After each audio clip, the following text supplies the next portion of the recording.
Okay, number 14 is a proportionality problem. So it reads, Aaron is going to help make pancakes for a charity breakfast. He makes the pancakes from a pancake mix. He uses 2 cups of pancake mix to make pancakes for 6 people. So remember what I told you, anytime that you're talking about 2 different items and you're comparing 2 different items, in this case, you're comparing 2 cups is good for 6 people. You're talking about proportionality. And that's that thing that we cross multiply and then divide.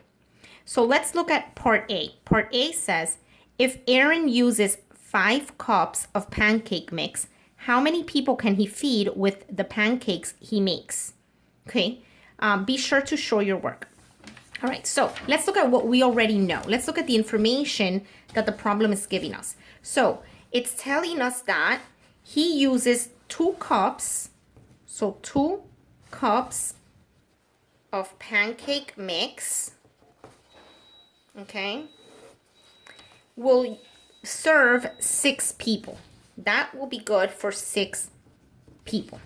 Okay, so 2 cups is good for 6 people. Now he wants, if Aaron uses 5 cups, okay, if he wants to use 5 cups, so we put the cups in the top because we already did this in the top. So for 5 cups, how many people? That's what we don't know. So once you have it set up correctly, so 2 cups is to 6 people, as 5 cups is to how many people? Once you have it set up correctly, you're going to cross multiply. 6 times 5, 6 times 5 equals 30.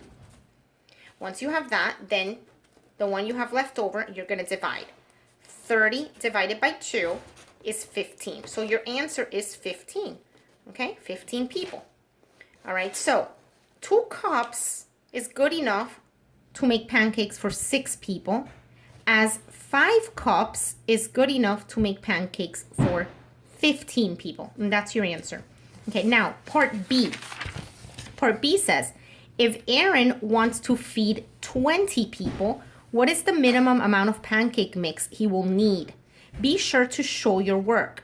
So now they're not telling you how many cups, they're telling you the people. So again, rewrite what you know. We know that 5 cups feeds, oh, I'm sorry, not, go back, hold on. We know, go to this one. We know that 2 cups, that's the original, 2 cups feeds 6 people. 6 people. Now they're telling you how many people. They want to feed 20 people. So how many cups does he need? So same thing, 2 cups is to 6 people, as how many cups am I gonna need to serve 20 people? You're gonna cross multiply. 2 times 20 is 40. And 40 divided by 6.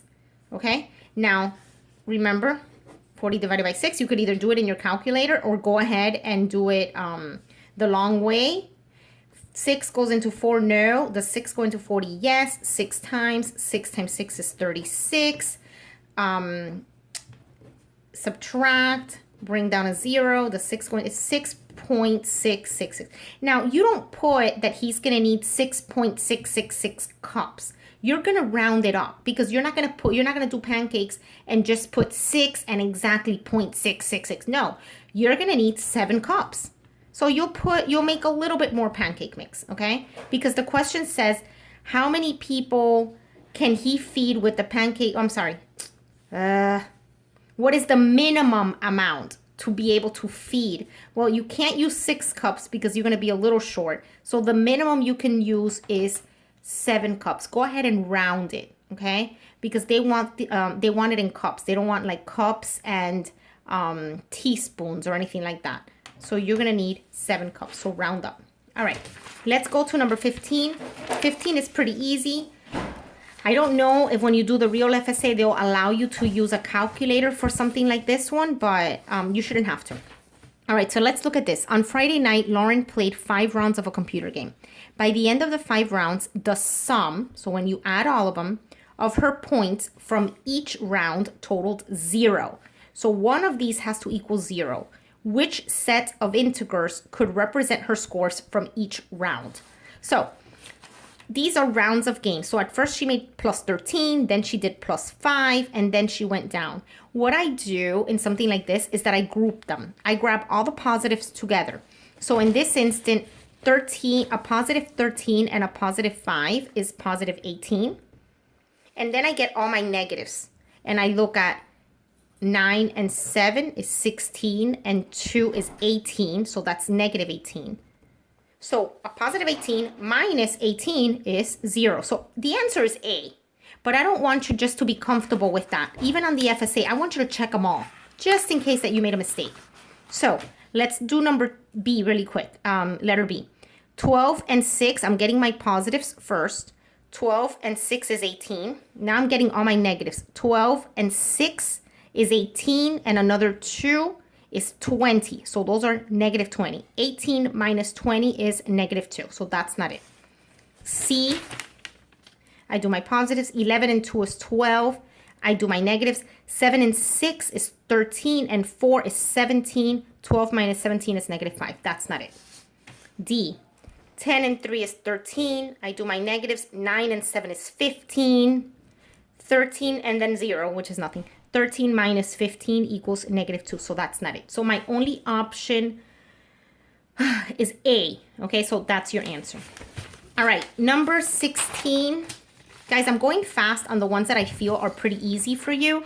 And you could just go ahead and rewind or go back and listen to the video and pause as many times as you want. Okay, so if you don't see the whole thing, by the way, you should have this paper in front of you. It's not good enough for me to just do it and you're listening. You have to be doing this and you have to be reading it. All right, so a restaurant has 9 3/5 pounds of onions. The restaurant's manager ordered 4 4/5 more pounds of onion. The onions then were mixed and kept in 2 baskets, with each basket having equal pounds of onion. How many pounds of onion does each basket contain? Now, this is a very easy one, but remember the tricks when you read paragraphs, guys. And this is for reading class and for math. You have to picture what's happening here, okay? So if you have to draw pictures, then go ahead and draw pictures. So read the whole thing, now read it again, and let's put it into context. A restaurant has 9 3/5 of onions. So let's say you have a basket with onions, and there's 9 3/5 pounds, okay, of onions. And then he ordered 4 4/5 more onions. So you have some onions here, some onions here. Then it says the onions then were mixed. So he mixed all the onions together, okay? And he had 2 baskets. And he wanted to equally put them in the 2 baskets, okay? So when he mixed it, how many pounds does he have? Well, we have to add.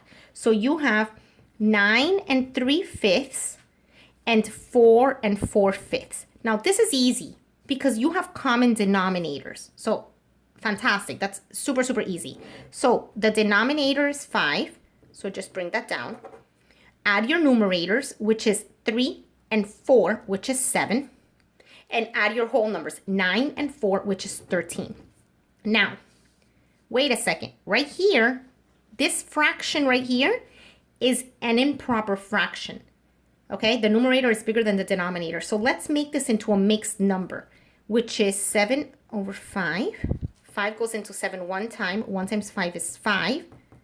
2 2/5. So this 7/5 is also, it has a whole number, 1 2/5. So I'll grab this whole number 1 and add it to my 13. Okay, because there's another pound in here. So now I have 14 2/5. Okay, so that's the amount of all the onions combined. But he wants to put all of these, he wants to separate them into 2 different baskets. So how would I do that? I divide this by 2. Okay, so now you have to remember, how do you divide fractions? Easy. Let's go to this one. 14 2/5 divided by 2. Remember, you do keep, change, flip. But before you do that, go ahead and put this in improper fraction. grab a calculator. You can do it a lot faster. I don't have one, so I'll do it quick. But you do 5 times 14 plus 2. Okay, so let's see this. 14 times 5, 25, 6, 7. Which is 5 times 14 is 70 plus 2 is 72 over 5 divided by 2. Now remember, every whole number has a 1 underneath. But remember the rule. Keep, change, flip. So you have 72 over 5 times 1 over 2. And your answer is going to be 72. 5 times 2 is 10. This is your answer. Now, you could either give it to me like this. Okay? You can... I'm getting tired. You could go ahead and simplify it, okay, by 2. Or you can go ahead and put it back into mixed number. I don't care. Mixed number looks easier. It's a 7 to 2/10, which is a 7 and 1/5. I mean, you can give me either one.